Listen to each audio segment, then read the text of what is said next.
saw 10 people shot. The comedy world mourns the loss of a legend this week after the passing of Gilbert Gottfried, but his legacy remains in the work he leaves behind.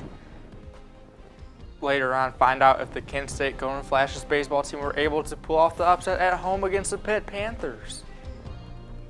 And a Utah candy store is getting ready for Easter in a big way. Stay tuned to see chocolate bunnies that are as big as your face and more as your News in a Flash starts right now.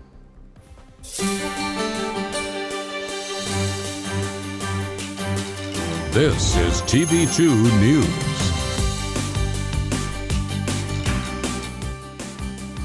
Good morning, Kent State and all of Portage County. Thank you for joining us for your Wednesday FlashCast. I'm Helena Sepulveda. And I'm Matt Carali. Let's get into today's top headlines. Kent State's Faculty Senate Chair Pamela Grimm announced her retirement during a meeting held on Monday. President Deichen commended Grimm for her work during her time at Kent State, especially during the pandemic. The current Vice Chair, Tracy Laux, won the election for chair and will be taking over the position upon Grimm's retirement. The next Faculty Senate meeting will be held on May 9th at the Student Center. Come this fall, Kent State is offering a new course that will focus on sexual and relationship violence prevention. The course was successfully pilot launched this semester and focuses on prevention, awareness, and activism, and encourages students to speak out against sexual violence on campus. The class meets once a week for 1 hour lecture and then is followed by a 40-minute open discussion and activity period. The Cleveland Division of Police are asking for the public's help after a woman was hit by a car and killed early Sunday morning. The 36-year-old victim was walking on Superior Avenue at 2:26 in the morning as police said that two vehicles, which appeared to be racing, sideswiped each other and one of the cars struck the woman.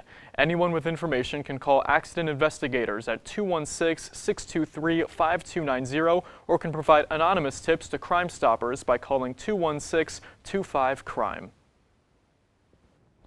An Akron resident was arrested on Monday after being accused of intentionally using his car to kill another man in Puerto Rico. 41-year-old Luis Joan Diaz Rojas fled Puerto Rico after the incident and is wanted in the territory on homicide charges. He was arrested by federal agents in a residence in Akron and is being held in the Summit County Jail until he can be returned to Puerto Rico to face the charges.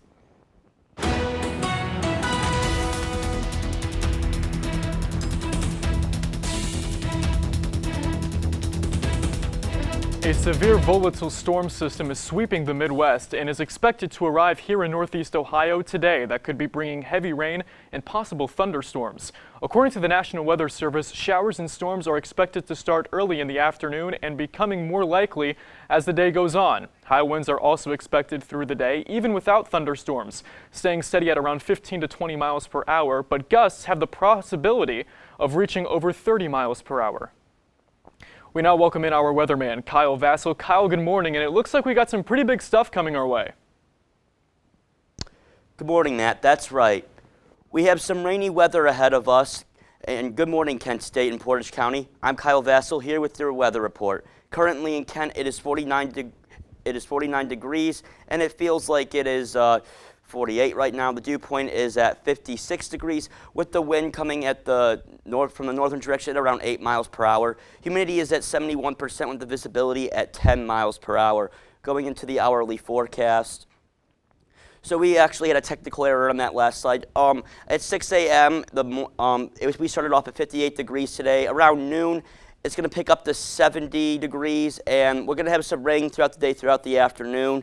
And at 6 p.m. tonight, it's going to be 66 degrees with some rain. Now going over to the weekly forecast.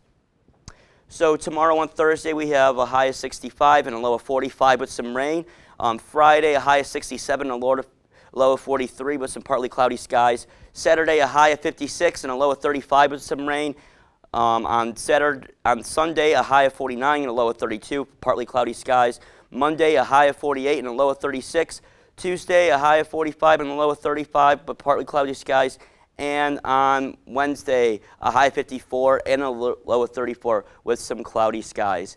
Stay dry, everyone, and have a happy Easter. All right, Kyle, thank you. Let's now transition to our midweek recap, giving you the biggest stories from around the world. And Helena, we start with the tragedy that occurred in Brooklyn Tuesday morning. That's right, Matt, and the world is watching as that tragedy continues to unfold. New York City police have named a suspect in the subway shooting that occurred early Tuesday morning. Officials are still looking for 62-year-old Frank James, who fired 33 bullets, shooting 10 people as the train approached the 36th Street station in Brooklyn Sunset Park.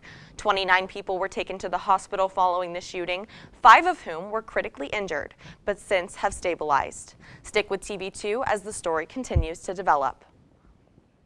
A devastating loss occurred to the comedy world Tuesday afternoon. Gilbert Gottfried passed away in a statement that was shared from his family on Gottfried's Instagram page. The legendary comedian died from a heart condition caused by type 2 myotonic dystrophy. Gottfried was best known for voicing Iago in Disney's Aladdin. He was also a cast member on season 6 of Saturday Night Live and appeared in Beverly Hills Cop 2. Gilbert Gottfried was 67. Elon Musk is being accused of breaking the law while buying stock on Twitter.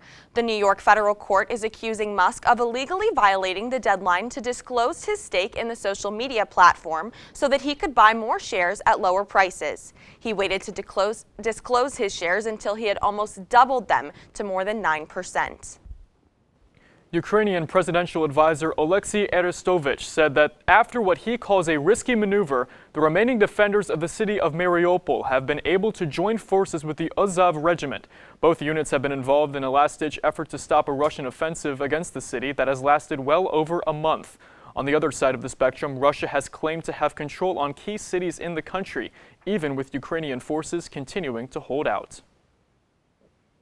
Calling all word connoisseurs, today is National Scrabble Day and the perfect opportunity to expand your vocabulary.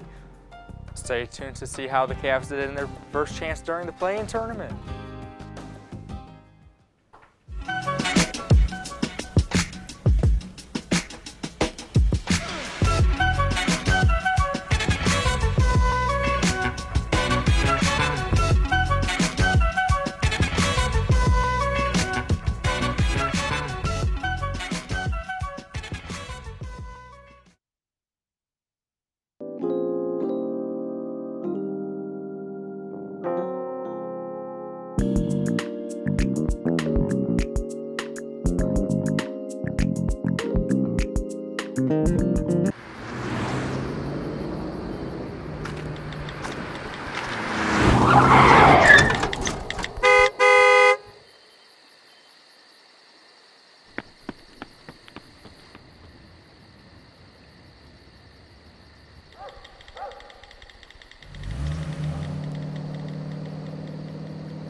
Danse, balance la cadence, ondule bien tes hanches, au bal du dimanche. You didn't give up on sex. Don't give up on birth control either. There are more methods than you think. Find yours at bedsider.org. Put the keys down, Kevin. But I'm gonna drive home. There are several warning signs present that you shouldn't be driving. My text to emoji ratio has gotten a little out of hand. A little? Yep, I'm definitely gonna call a ride home. And now, your TV2 Sports Report.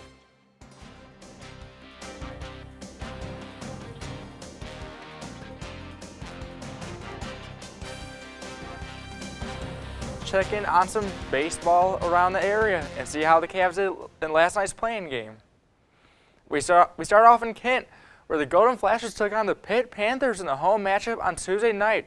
Kent State was able to hang around for most of the game, trailing 4-3 after a McNamara triple in the 5th, but the Pitt Panthers pulled away late and eventually blew out the Golden Flashes 12-5. Kent State is now 12-15 on the season, and they next have a road series against MAC rival Toledo this weekend. And from Kent to Cincinnati for the Reds home opener, where the Guardians look to spoil it, and Stephen Kwan does his job here as he gets a sac fly and Owen Miller comes in to score in the first. And we go to the top of the third. Jose Ramirez gets this blooper to fall, but it is unfortunate the Reds outfielders collide here and knock the wind out of each other. They are okay as they return, but the Guardians' lead now grows to 3-0.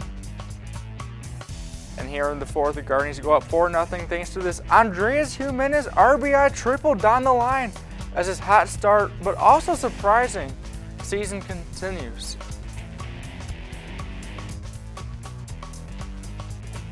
And the Reds gets Bieber in the sixth as Tyler Naquin ties it up with a deep shot to center here as he is killing his former team.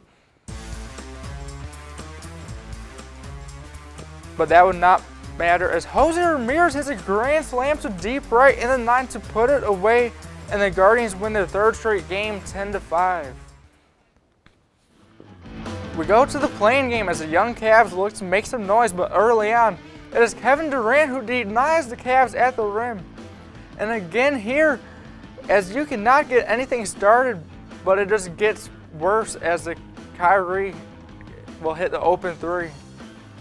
And how about this unreal shot by Kyrie here at the buzzer to end the first half, as he went perfect in the first half and he could not be stopped.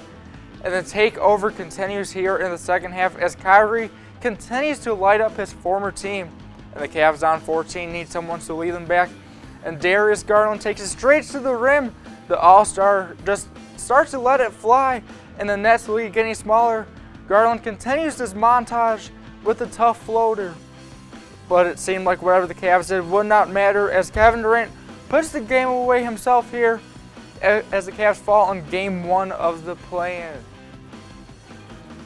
That is all I have for you today. I am Brady Hamilton, and make sure to cheer on the Cavs as you look on to clinch a playoff spot on Friday. The streaming service Netflix just introduced a new recommendation tool, a double thumbs up button. Netflix already has a thumbs up and thumbs down button for viewers to give feedback on what they like and dislike, but the company said Monday it wanted to add another option. The double thumbs up tool is a way for viewers to let Netflix know which shows and movies they really enjoy.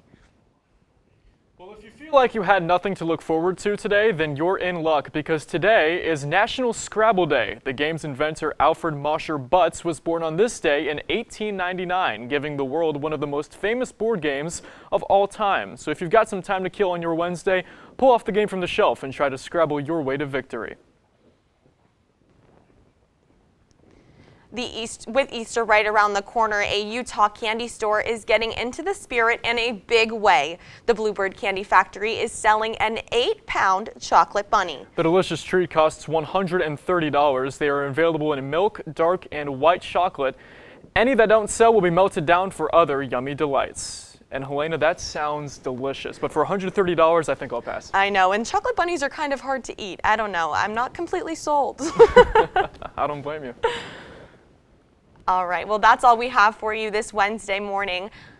Make sure to tune into tonight's newscast, and when TV2 is off the air, keep up to date at KentWired.com and on social media at KentWired. I'm Matt Corrali. And I'm Helena Sepulveda. Have a great day, Portage County. This is Portage County's TV2, broadcasting from the campus of Kent State University. Streaming online at KentWired.com.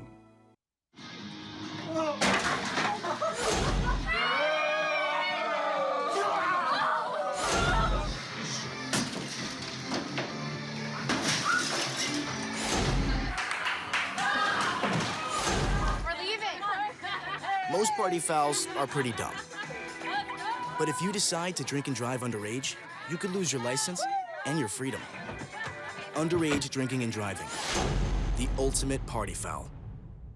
I adopted Bento in 2010 from a shelter. As it turns out, we have very similar personalities. And this cat makes me make art because he's always motivating me to take pictures of him, to draw pictures of him. He just is motivating artistically. It's just that simple. Well, he's my best friend, but a lot of people know him as Keyboard Cat.